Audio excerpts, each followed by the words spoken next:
So today, we're going to dive into something that feels less like a text and more like a personal message. It's written for anyone who's ever felt lost or overwhelmed or just completely alone.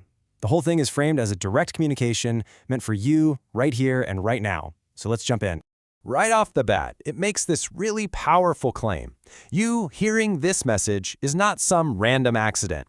It's presented as a living word sent specifically to you. And you can see why, right? It's meant to immediately make you feel like, whoa, okay, this is for me. And then it just cuts right to the chase. It gets to the heart of a really deep human experience by asking a question that, let's be honest, a lot of us have probably whispered to ourselves in our darkest moments. And yeah, there it is. This is the raw feeling it taps into. You know, when your heart is broken, when it feels like your prayers are just hitting the ceiling, and you're left wondering if you're completely invisible, it's that profound sense of being abandoned that this message wants to address head on. And just like that, as soon as the question hangs in the air, you get an answer. This voice comes in with this absolute reassurance, a definitive yes, that's meant to cut right through the noise of loneliness and that feeling of being totally unseen. Okay, but this brings up the big one, right? Maybe the toughest question of all.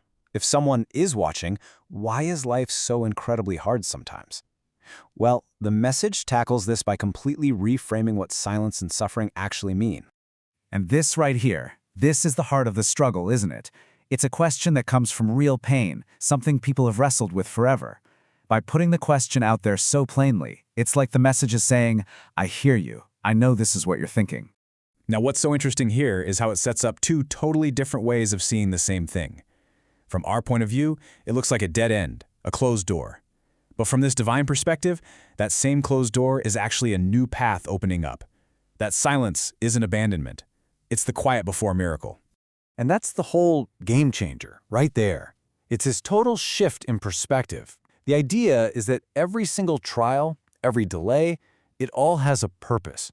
It's not some punishment meant to crush you. No, it's a process designed to make you stronger, to build patience and faith for whatever is coming next.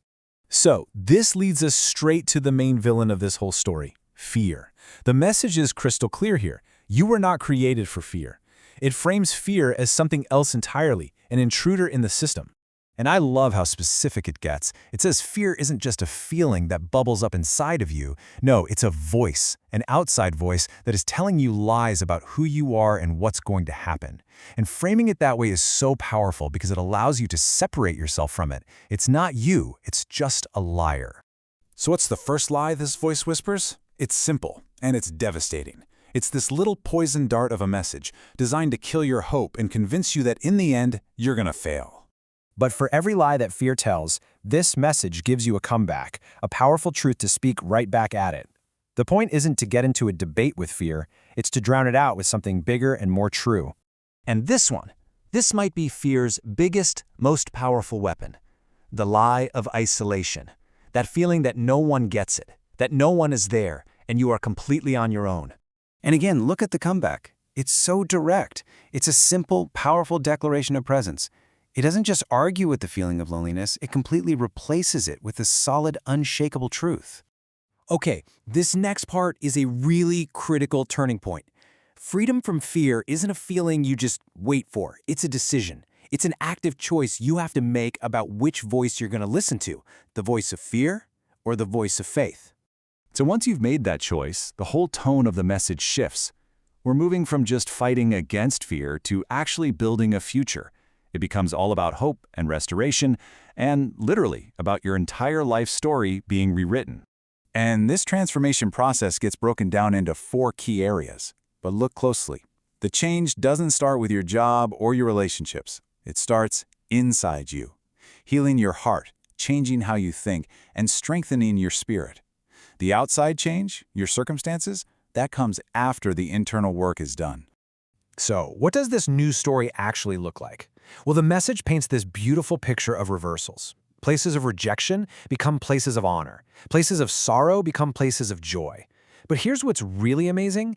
The end goal isn't just about your own happiness. It's that your life, your story, will become a source of hope for other people. All right, we're getting to the end now, and it all boils down to a single call to action. But notice, it's not a command, it's not a demand, it's something much softer, an invitation that's waiting for a response.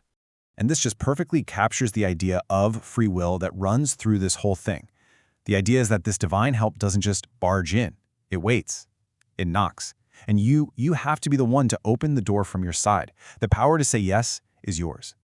And this is the invitation right here. It's basically an offer to make a trade. You hand over all the heavy stuff, the worries, the burdens, the questions that keep you up at night. And in return, you get peace. It's a transaction that is based completely on trust. And so after everything we've heard, it all comes down to this one final, powerful question. It really lays it all out on the line. There's no gray area here. After all the promises and all the reassurances, you're left with a decision to make. Which voice are you going to build your life on? Fear or faith?